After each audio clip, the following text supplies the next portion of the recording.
Napoleon Bonaparte and one other person are probably the most notable prisoners in history. Of course, you know, Napoleon was sent out to a windswept rock in the Atlantic, southern Atlantic, where he spent out his days. But there's another very important prisoner. That was the Apostle Paul. He spent 5 years in prison in the unjust Judge Festus. Kept him in prison in his palace for 2 years because he was hoping to get a bribe. You know, Paul wasn't about to do that. For some reason, people thought the Christians had a lot of stored money and they would spring him. It couldn't happen. And so the Apostle Paul languished in prison under Festus for 2 years. And then he was shipped to Rome after he went back to Jerusalem for some months. And he had that eventful trip to Rome on the ship. He had shipwrecked. He was in Rome for like 3 years. Some of it under guard in a prison, some of it in his own rented house. He was nonetheless confined. He was incarcerated. Most people knew the foregone conclusion of what he would do. He was accused of sedition, and they couldn't get anything religious on him, so they accused him of treason, among other things, and being a troublemaker. And if there's one thing that the Roman Empire did not like was troublemakers. They wanted the pacem Romanum, the peace of Rome, wherever they were. But these two men, you think about people who were in jail. Napoleon once said, he was married to the beautiful Josephine, beautiful but not faithful. Napoleon once said, I love nobody, not even my own brothers. He loved no one. He carried men, equipment, and animals to the deserts of Egypt, and when things weren't going for them well there, he just took off and left them there without a leader. And they languished, man, with dysentery, and many died. But for some reason, people liked Napoleon. And then he took another army into the great frozen wilderness of Russia. And some of the most saddest things that you could ever read about the sufferings of an army were the Napoleonic army soldiers as they froze to death in Russia. He somehow got home. Well, he was sent to another island. He escaped, came back to France and to Italy, and got another army. Well, they didn't have the internet, no one. They couldn't Google him. I love no one. And so just to make the world a safer place, the government shipped him off to this rock where he couldn't escape, Elba. He didn't have much to do there. And he wrote this wonderful palindrome. Able was I ere I met Elba. That's spelled the same way both ways. It's a palindrome. Well, when you're bored, what do? You have to write something. He said one time, I love the smell of gunpowder and the clashing of swords. He just loved the warlike machine. And so, loving no one, caring about no one, maybe this Josephine of his, they sent him off to that rock where he could not escape. And he was there, and no wonder after he said, I love no one, he says, just before he died, I wonder if there's anyone in the world that loves me. No one loves me. And so he said, I'm going to soon be the food of worms on this forsaken place of Elba.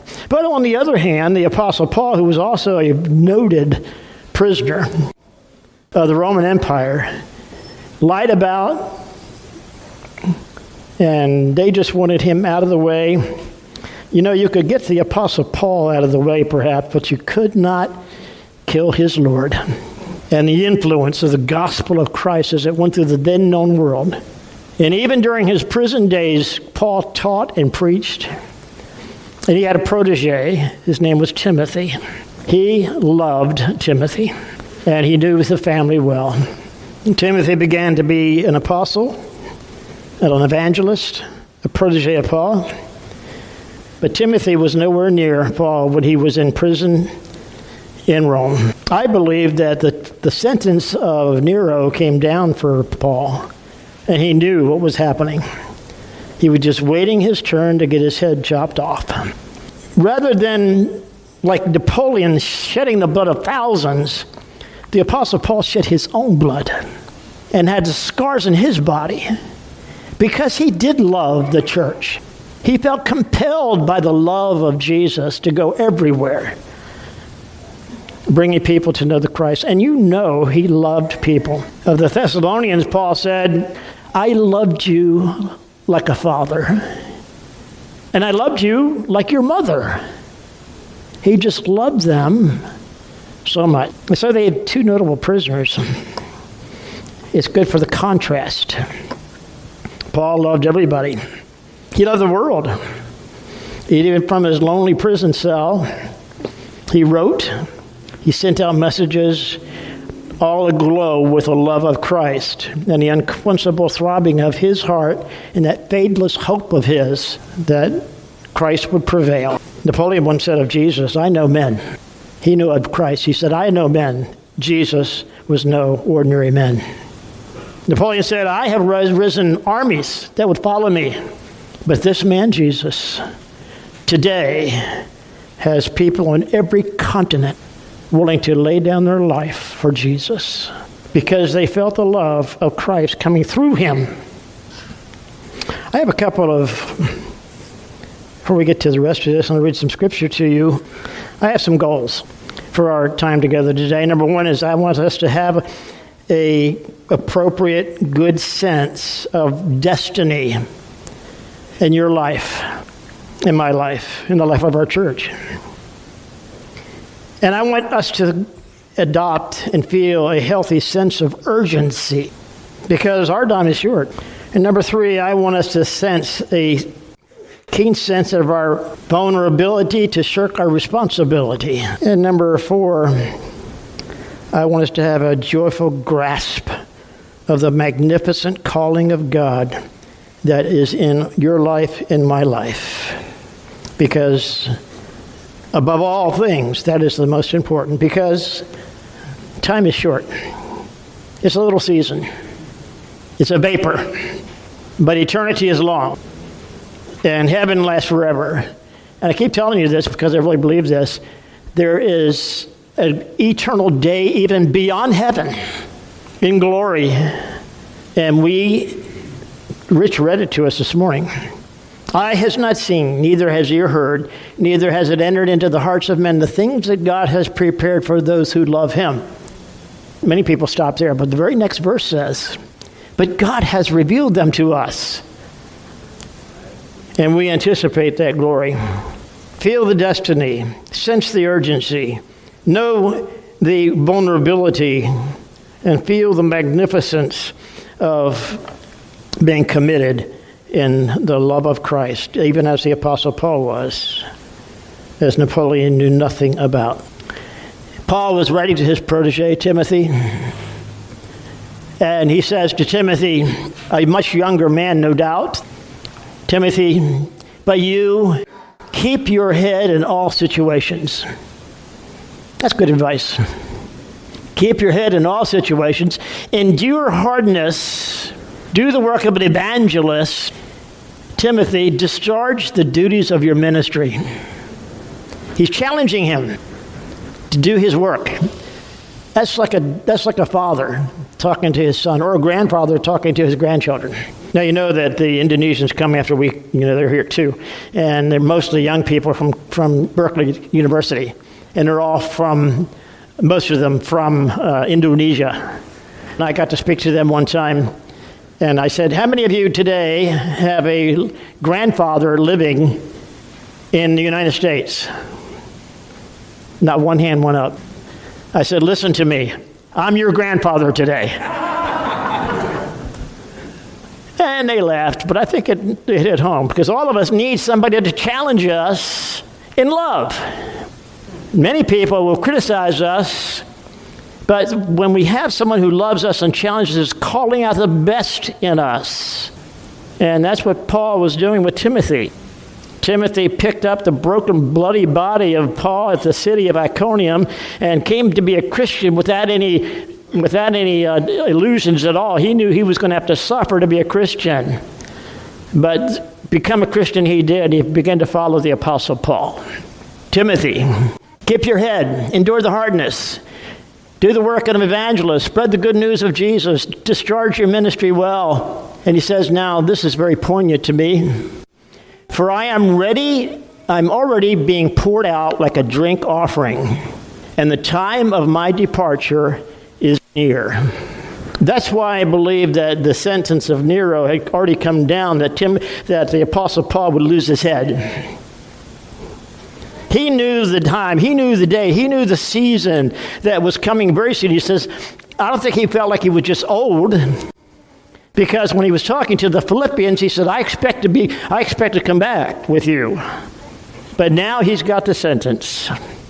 And the Roman Empire and all of its mighty force, led by the insane Nero, had decided, I believe, that the Apostle Paul would be beheaded. For I am already being poured out like a drink offering, and the time of my departure is near. What does it mean, I'm a drink offering?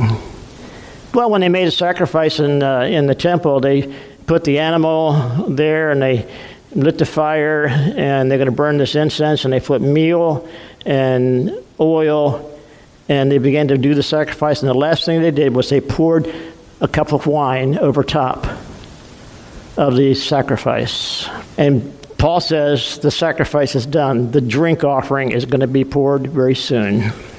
And that's me. The time of my departure is near. You know, these are the last recorded words of Paul. He didn't say anything that we know of after this. He says, I have fought the good fight. I have finished the race.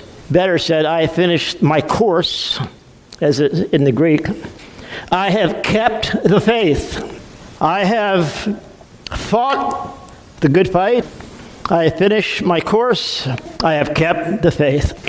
You know, in the Greek, this is different.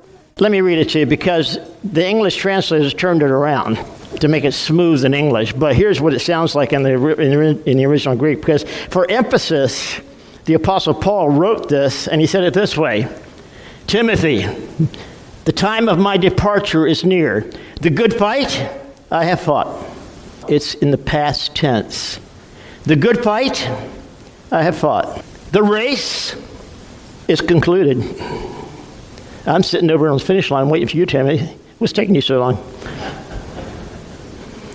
And the faith I have kept. He kept the faith. That doesn't mean he had a list of doctrinal rules and regulations, and he'd had that, by the way. Nobody could write the book of Romans without having his doctrine straight. But when he said, I have kept the faith, what he's saying is that I have kept my allegiance and my love to the Lord Jesus. I have kept the faith. He did not trim his message to please others. He was faithful in the way he presented, and he kept the faith. And actually, the indication is, the good fight I have fought, the course I have finished, the faith I have kept, and the indication is, the faith has kept me. And so these are poignant words, aren't they? He's waiting now for the executioner, the good fight. What is a good fight? The good fight is when I win, right? Oh, when you win, no. The good fight is you have the right opponent. The good fight does not target other people. Paul was not fighting people.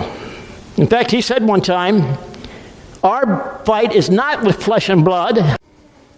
Even the evil Nero, insane in what he does up there, we're not fighting. We are fighting, and we stand against spiritual darkness. All this bickering and arguing in Washington, D.C., and the states around the country, and people are targeting each other. But you know, whenever there's a fight in the Christian spiritual realm, there's a third party on the field. And you know who that is. The one who eggs the fight on. He had the right opponent, and he kept the rules. You know, if you get in the ring and you fight, you can't break the rules. Paul said, I had the right opponent, I had the right method, and I kept the good fight. I kept the fight good. You know what he said one other time about fighting? He says, be clothed with the full armor of God in Ephesians chapter 6. And when you're fully clothed, take your stand. That's the fight. And he says, the course, the race, I have completed.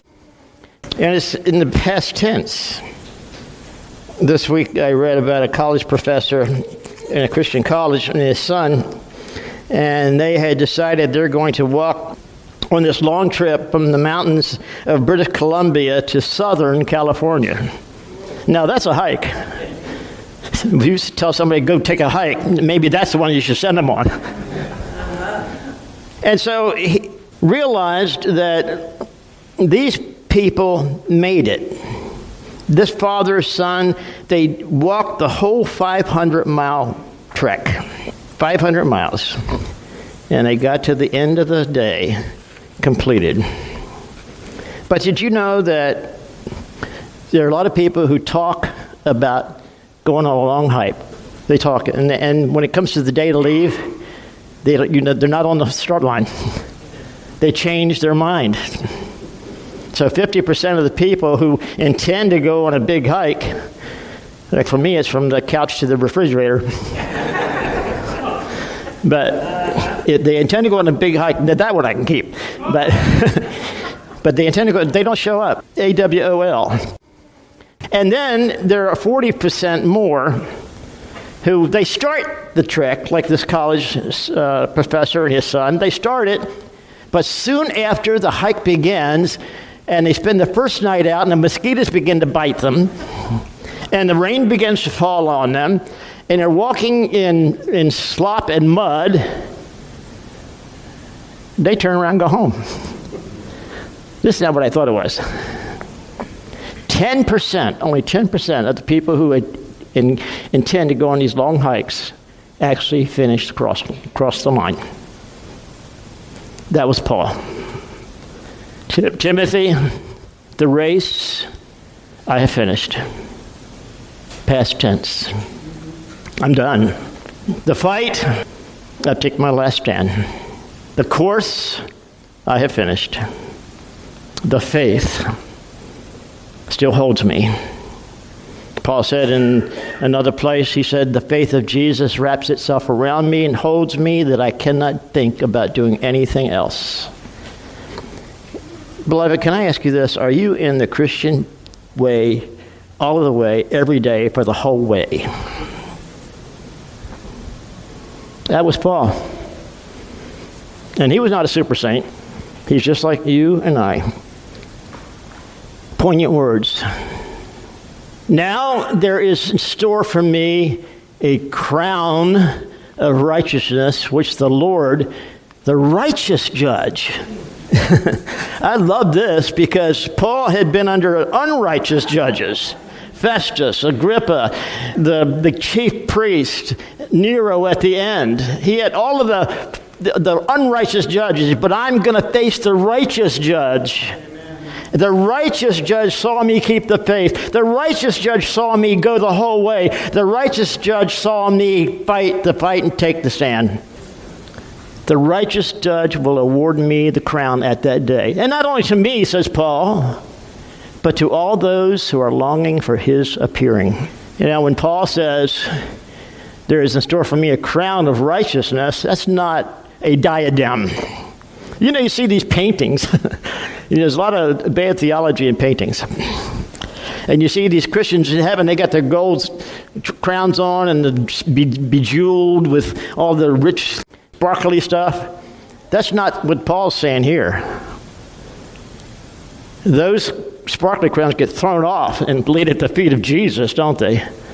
This particular, that's a diadema in the Greek, the crown of splendor. But this one, the crown of righteousness. It's a garland wreath. And it's not anything spectacular. It fades very quickly. But the fact that the emperor the highest person in the land, took that garland and put on the brow of that victor. That moment was the crowning of honor and righteousness. The righteous judge, Paul says, has crowned me, and he's crowning others as well. And now in verse 9, this really gets personal with me and with Paul, I can see. Paul says to Timothy, do your best to come to me. Timothy was probably in Ephesus, quite a ways, but not all that far. Timothy, Paul says, come to me quickly. Because Demas, love this world, has deserted me. Only Luke is with me. And Luke was there with him so he could write. The Apostle Paul had Luke. By the way, this guy, Demas, there's an interesting sidelight about this. Demas could be the same guy, Demetrius, that's mentioned in 3 John, and he got his life straightened out. He became a bishop. Maybe. That could be. And he says to Timothy, his protege, on a very personal level, Timothy, come quickly. My departure is scheduled. The day of my departure is arriving. Come quickly to me. And when you come, bring my coat, my cloak, that I left with Carpus at Troas, and my scrolls, especially the parchments. This is tender, isn't it? Paul says, Timothy, winter's coming. I need my coat. I absentmindedly left it in Troas with Carpus. Can you get it and bring it? There's a big piece of fabric, like a big round piece of fabric that had a hole right in the middle. And you put it over your body, and it covered your whole body, or down to your knees or further. It was a winter garment. It had been soaked in the sea. It was stained with the blood. It had tatters from the miles. You have an old garment you really like? You have one like that, like an old sweater or something, you just like want to put it on and knock around in it? Paul says, I need that. Just a small comfort. And I need my books. I need to write a PS. I need to write the last few things. He didn't realize this was the last thing. This is so tender. Come quickly, Timothy. At my first defense, no one came to support at my support, but everyone deserted me. May not be held against them. Have you been utterly abandoned before? Most of us haven't had that experience. The Lord Jesus did. He had the utter abandonment. Even God the Father turned his face. Paul says, I was there, no one was there. I looked to the right and to the left and looked behind and before. There was no one at my defense. Probably this is when he got his sentence of beheadment. But the Lord stood by my side and gave me strength. You know, you never know how God can strengthen you until you get into these bad places where you're alone. You may have had times in your life where you were just so alone and heartbroken, and there was no source of human comfort around you. Some loss that you had. We had 3 people today talk to us about the losses that they have. I didn't realize the people we had read lectionary today had these losses on their mind. Rich, Anka, Diane's mom. But he said, the Lord stood by my side and gave me strength. You don't pray, Lord, strengthen me. You say, Lord, be my strength. Just don't send me some strength UPS from heaven. No, Lord, you come and be my strength. So that through me, the message might be fully proclaimed, and all the Gentiles might hear it. Napoleon said, I don't love anybody. Paul says, I love everybody. Napoleon shed other people's blood. Paul shed his own blood. I want everybody to hear the message of Jesus. He says, I was delivered from the lion's mouth. And then these poignant words that Paul says to Timothy, some of his last words, come before winter. Timothy, come before winter, will you please? Do your best to come to me quickly. I need to see you. I need to be with you. You're my son in the faith. Bring my books, bring my parchment, bring my scrolls, bring my coat, but I want you. Come to me quickly. Come before winter. Why does it mean come before winter? Well, where Timothy was, if he didn't come before winter, he's probably not going to make it. It'd be too late. You won't get a ship. The captains then, if there's winter weather, they won't take you across any of the straits or bearings in that area. It's too wild and too wet and too wicked. And so they wait till springtime. Timothy, come before winter. It won't come at all. Come before winter because I won't be here. You know what? We don't know if he made it or not. In the depth of my heart, I want to believe Timothy made it and put that cloak over Paul's head. I want to think that we don't know. But Paul's urgent. Come before winter. Beloved, you have time. You have things that you need to do before winter. You have, and I have things that we must do quickly. Because we can't spend the time to dawdle in pettiness, in anger, in self-pity. We don't have time for that because, as Paul said to Timothy, the day of my departure is coming soon. Paul, in the first letter to the Philippians, first chapter, said, I think I'm going to get let go. But now he says, no, I'm set to be executed. Come before winter. Timothy, you and I need lots of things to come before winter. Timothy, I'm going to be going on to that crown that the Lord has for me. A United States Senator, John Ingalls, wrote, Master of human destinies am I. Fame, love, and fortune are on my footsteps wait. Cities and fields I walk, I penetrate. Deserts and fields remote and passing by, hovel and mart and palace, soon or late. I knock unbidden once at every gate. If you're sleeping, awake. If feasting, rise up before I turn away in the hour of fate. And they who follow me reach every state, save death. Mortals desire to conquer every foe. But those who doubt and hesitate, condemned to failure, penury, and woe. Seek me in vain unless, and you will implore, I will answer not. I return no more. That's opportunity. That's the things that slip away from us that we should do. And it's very poignant, too, that there was a lady that she had a famous husband that loved her and didn't show it to her, didn't say anything to her, neglected her. And he knew that if it weren't for her, he wouldn't be anywhere. And she was his stay. She was the light of his life. But he just ignored her. Off on a trip on politics, he got the word that the love of his life had passed.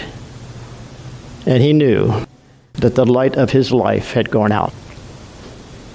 And then he said, oh, sweetheart, if I had 5 more minutes, I would tell you everything. I would hold you. I would love you. But opportunity comes and knocks but once at every gate. But the crown is coming. The crown is coming.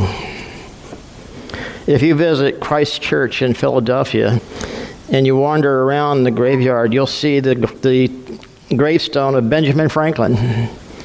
Now, I'm not going to vouch for his Christianity, but he did believe. You know, he was a bookbinder, printer. He said, here on his epitaph, here lies the body of Franklin, like an old book, stripped of its lettering and gilding. It lies here bare, food for worms. But the work shall not be lost, for I will appear once more in a new and more elegant edition, revised and corrected by the author. He knew the day was coming. Paul said, I am ready to be poured out. I'd like to read that again. For I am ready to be poured out like a drink offering, and the time of my departure is near. And I fought the good fight I have fought, the race I have finished, the faith I have kept. I have the crown of righteousness to be bestowed upon me by the Lord. And he says, Timothy, come before winter. Beloved, I know what's in your life that you need to do. There's some things in your life that you need to take care of, and we need to take care of as a church. We don't have time for pettiness. We need to penetrate the zone of darkness here in Pinole and fulfill our ministry. Like Paul told Timothy, fulfill your ministry.